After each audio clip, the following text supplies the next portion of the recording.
You were well known in town and made a name for yourself as somebody who had a lot of business savvy, successful, and you were probably the most openly gay person in Hawaii. Yeah, one of my first interviews in Honolulu magazine, actually, they tried to put me into a category and as a gay businessman, and I said, no, please don't do that. I'm a businessman who happens to be gay.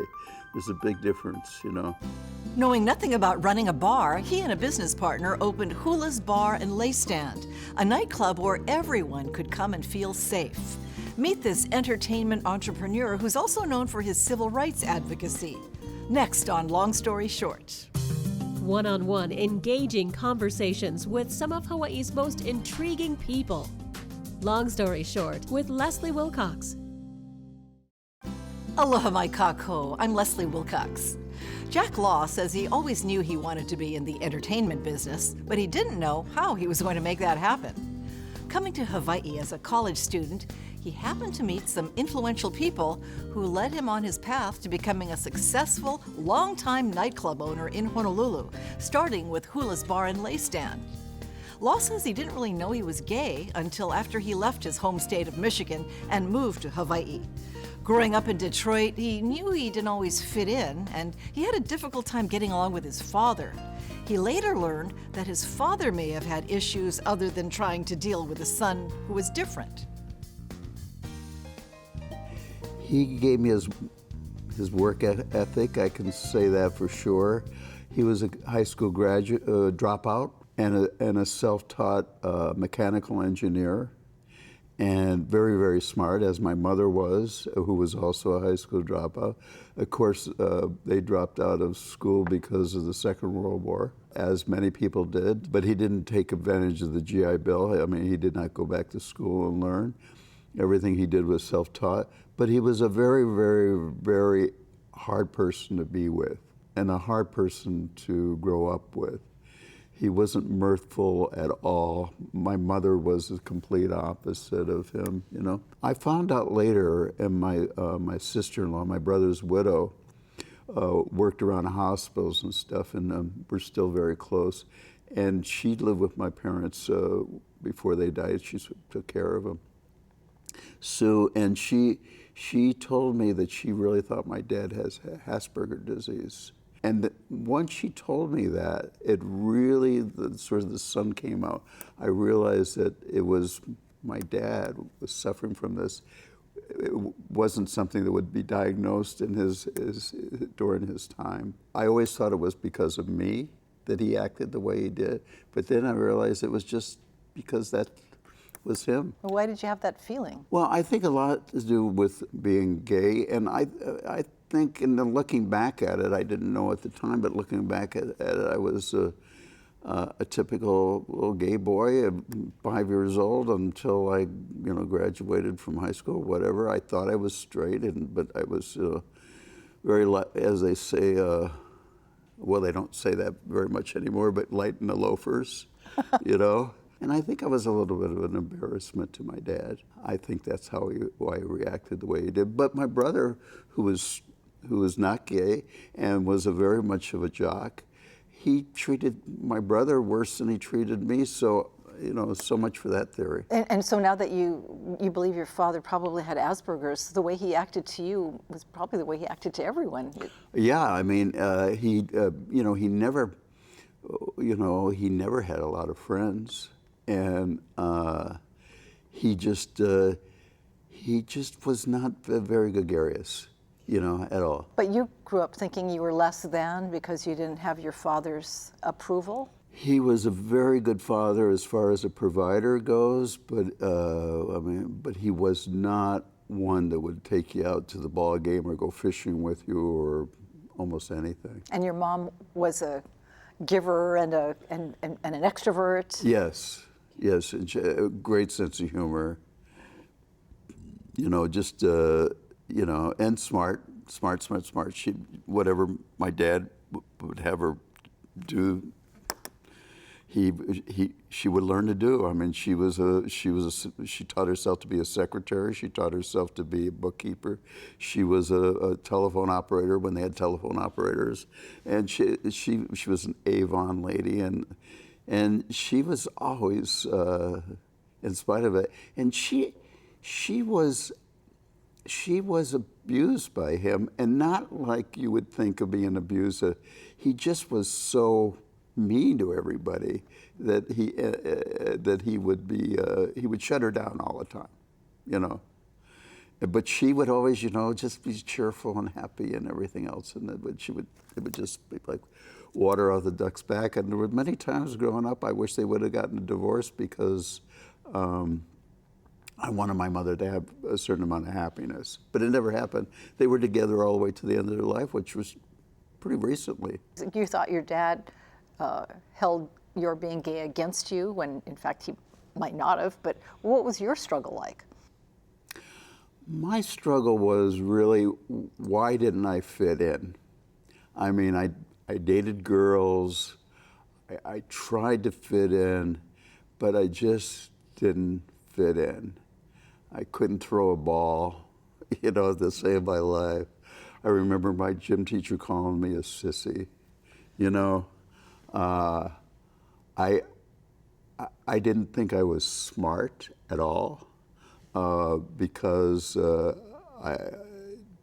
I never got good grades because I would always freeze up when it came time for taking a test or whatever. So I really didn't think I was smart, and I didn't think you know, so it was all these things, but I just pushed on, and it was hard. It was hard being in going to school and just thinking that you were a second-class citizen and not knowing why. Did you have a dream that you wanted to accomplish? Well, you know, one of the things I did my latter days in Detroit is I worked as a warehouse boy in a record company, and I would pull records and, you know, pack them up to be shipping to the record stores and stuff like that. And that gave me a chance to be around Hitsville, USA, and all the excitement in the record companies in Detroit. And that gave me the bug of being in an entertainment business. I really wanted to be in the entertainment business somehow. And that was sort of like a very loose plan. But I didn't know what I wanted to do. Well, what brought you to Hawaii? I was going to community college, and I met these three guys. Somehow they found out that you go to University of Hawaiʻi, and the tuition was really inexpensive for out-of-state students. There was no difference in the tuition for out-of-state and in-state students. And they said, let's go. And of course, at that time, Hawaii was such an in '66, it was such an exotic, far-off place that, and certainly because I lived in Detroit and I was used to growing up in Florida, and Michigan winters were so unnatural for me, and I had a paper route, which was really awful. To go to Hawaii was a dream. And I remember saying to my dad, I'm going to go to Hawaii to go to school. And my dad looked at me, put down his paper and looked at me very sternly and says, no, you're not. Well, you know, I did. Jack Law defied his father and came to the islands with his friends to attend the University of Hawaiʻi at Mānoa. As it turns out, his social life won out over school, and that's when doors started opening for him to pursue his dream of getting into the entertainment business. Hula's Bar and Lay Stand opened near the old Kuhio Theater on the Ewa side of Waikīkī in 1974, and it later moved to its current home on the Diamond Head end of Waikīkī. In the summer of 2020, Hula's marked its 46th anniversary amid the economic downturn and uncertain future caused by COVID-19.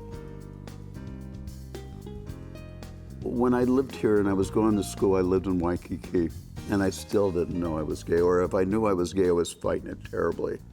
And I met this pilot for TWA, and who was doing this flight between the mainland and Vietnam, because the Vietnam War was still going on.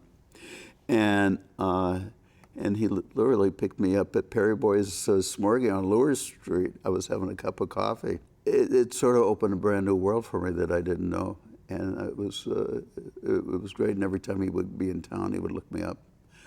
And but after about 6 months, he says, you know, there's somebody I want to introduce you to that that's here in town. And he took me to the Kahala, which was then the Kahala Hilton Hotel, to meet this gentleman and to have lunch. And it was John Lehman of Lehman Brothers, and he was going back and forth to Vietnam for banking during the war. And he says, there's a guy down the street I want you to meet because I know you're a fine young man, I know he'll take care of you. And he was talking about Bob Magoon, who lived on Diamond Head Road. His family lived on Diamond Head Road. And on the way back, we stopped at Bob's house, and Bob had a copy of Billboard magazine on his coffee table because he was a songwriter. And of course I knew Billboard magazine from the record store. And we started talking about that, and that's what started our friendship. And that, Bob was part Hawaiian, part Chinese, already had a Broadway musical starring Don Amici, loosely based on his family history called 13 Daughters, his Chinese history.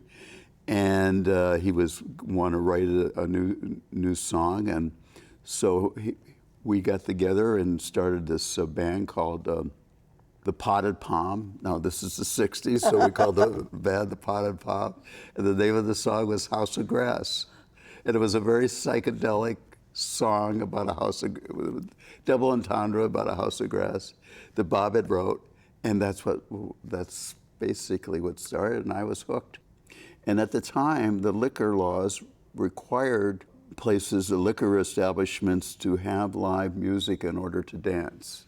And you had to have like a band of 4 members that played 3 hours and then between the band breaks you could dance to recorded music. That's how my thing started with that.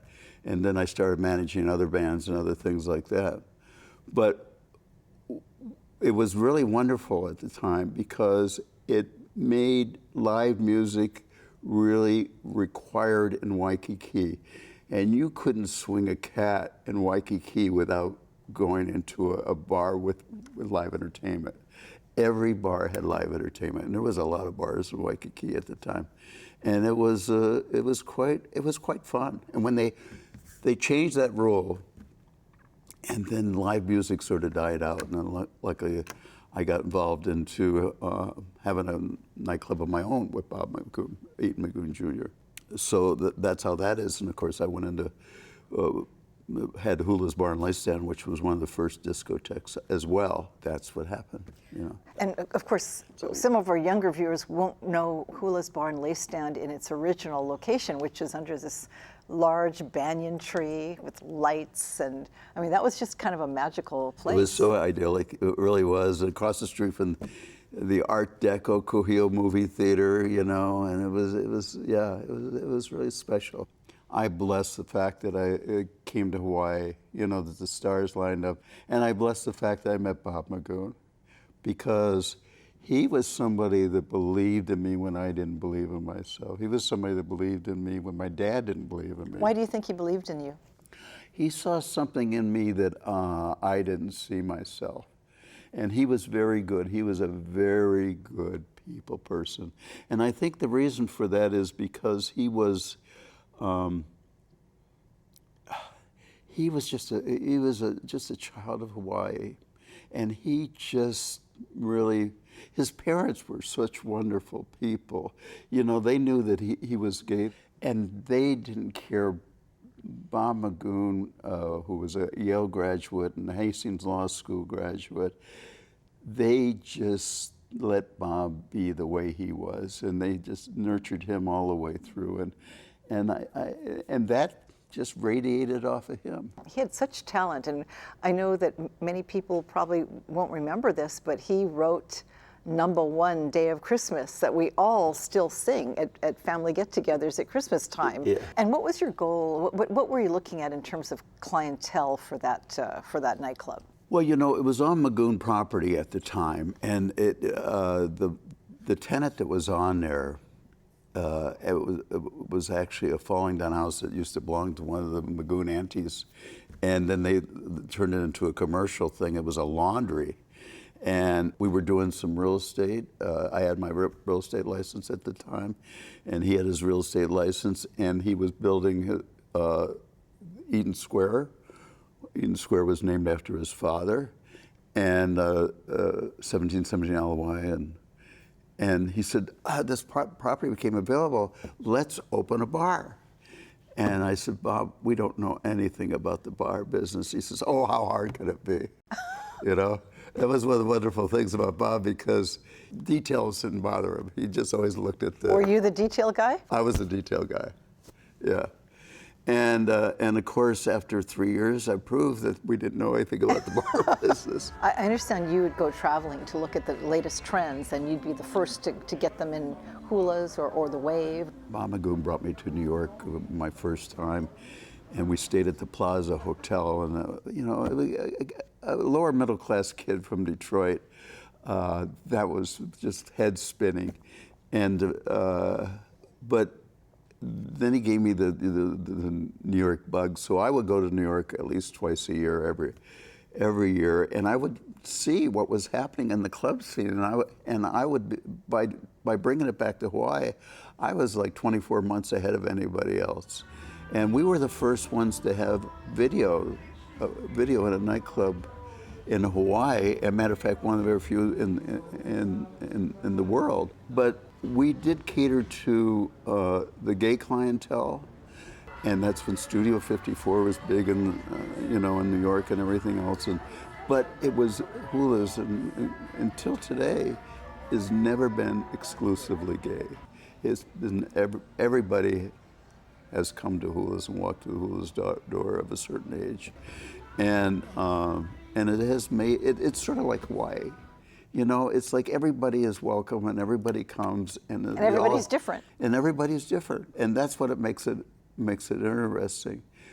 Because if you have the certain type of clientele, or same type of customer, or same type of visitor that comes to the islands, all of a sudden the place gets really boring. You know, it's just like, what is the excitement? What is there? But how did you make everybody feel at home? Because really, I think whatever one's orientation was, you know, everybody felt fine going in there for music and drinks and dancing. Well, we had a mantra that we would tell the employees is we would create a safe space for everybody to have a good time. And, and I think that was key. Just everybody felt safe. We made sure that the security at the door was good. And security was good. What did that entail? It means make sure that the people that work the door, because that's the first face you see when you walk in, knows their job. I mean, so many places similar to Hula's, they don't. The last person they train is their door staff, and that's really the first and last person you see, and that's the person that makes you safe. You know, and matter of fact, after we opened Hula's in 1974, about 5 years later, we opened Wave Waikīkī down the street, and it was a 4 o'clock club, and it was a totally different vibe and everything else. But I made sure that the security, the guys at the front door, really know their job. And our main doorman was a Samoan talking chief, or the son of a Samoan talking chief. And everybody knew Mac. And he made sure that everything ran smooth and everything else. And if anybody caused any trouble at all, they were 86 for 6 months, and everybody knew that. So, I mean, the safety is the first thing. And then, of course, once you get the safety thing out of the way, you got to be able to entertain them. And the entertainment part is really very, very, part of it. And the entertainment isn't just the music that comes out of the speaker. We were one of the first video bars, or the videos that are on the screen. It's got to be also the palm tree in the corner and how the bartender looks, and because what you're doing is you're creating a live TV show, really, and you want people to be just part of this fun. And I think that's and it still works. That formula still works at the Hulas today. And do you still enjoy the nightclub scene? I do. I really do. I say it sure beats picking pineapples.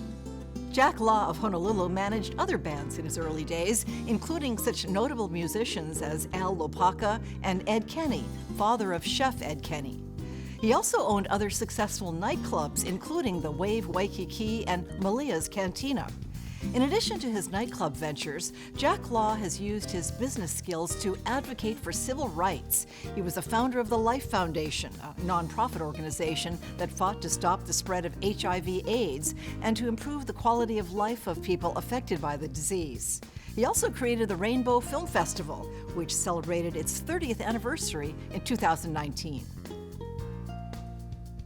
Adam Barron, who was one of my first employee friends, who we hired as a video editor, and he knew how to edit together music videos. He is the first person I know that came down with AIDS, and he died, and it was very tragic. And it was long before we knew anything about it, and I wanted to keep his memory alive, so I started the Adam Barron Honolulu Film Festival. And then it revolved over a period of time to what it is today, the Honolulu Rainbow Film Festival in memory of Adam Barron. And even though I'm not on the board anymore and I'm just on the periphery, it's still an organization that's very close to my heart, and it is one of the most respected LGBT film festivals in the world. I think it was in '81 that the first case of AIDS was identified, although nobody knew what caused it or what it was, but they knew something was happening, and it seemed to be mostly happening to gay men. And there's a lot of fear, including in Hawaii, and there were a lot of people getting fatally ill. I really experienced this firsthand, because when Hulas would close at 2 o'clock in the morning, people would go down the street to the Wave, which is open to 4 o'clock, and everybody just got along, and it was just, it didn't matter. Everybody was dancing with everybody else on the dance floor. And then when AIDS came out, all of a sudden, it was like someone took a switch and turned it off, because nobody knew what this AIDS thing was all about. I don't even think they had a word for it back then. You didn't know if you're going to get it by someone sweating on you on the dance floor. And nobody had any idea how it was transmitted. Nobody had any idea how it was transmitted. And so my business really just cut in half, because people didn't want to go out anymore. Were you personally afraid at that time? Oh, I was so afraid. I remember one of my trips going to New York, and of course, New York was a hotbed of AIDS, and I was a typical gay man in New York, and I remember flying to New York, reading Time magazine and reading about this disease, and you get cold, get night sweats at night, and fatigue and all this other stuff were the first symptoms. And I remember my blood running cold right there, and I thought, oh my God, I got it. For reasons I'll never figure out, I never got it. And but I lost so many friends, so many employees. How many? Well over 100. Wow. The one thing I can say about AIDS is a positive thing. It brought LGBT out of the closet. Before, it was so deep in the closet that nobody would talk about it. People who were gay, LGBT, unless they were a transsexual, who I think were the bravest people in the world that would go out in the street in dresses and stuff like that. But the people, the regular people that would look like me, they could hide their sexuality and everything. This brought it out of the closet. AIDS brought it out of the closet because it just couldn't be there in the closet anymore. And from AIDS is where where everything started as far as our having the freedoms that the LGBT community has today. You know, it's too bad it had to start from such pain, but that's where we are, thank God. Jack Law continues to be an influential advocate for gay rights in Hawaii. In 2019, he was given the Business of Pride Career Achievement Award by Pacific Business News for going above and beyond to make Hawaii's workplaces more inclusive. Mahalo to Nightclub owner Jack Law of Honolulu for sharing your stories with us. And thank you for joining us. For PBS Hawaii and Long Story Short, I'm Leslie Wilcox. Aloha nui.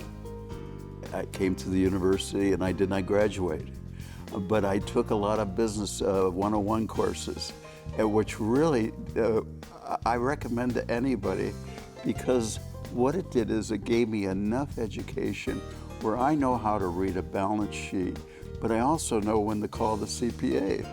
You know, I know how to read a contract, but I know when to call a business lawyer. You know, I know how to put together an ad campaign, but I also know when to bring in the experts to do something, you know. So that's why it was so important. And the University of Hawaiʻi, even back in those days, they really provided a very good education. For audio and written transcripts of all episodes of Long Story Short with Leslie Wilcox, visit pbshawaii.org. To download free podcasts of Long Story Short with Leslie Wilcox, go to the Apple iTunes Store or visit pbshawaii.org.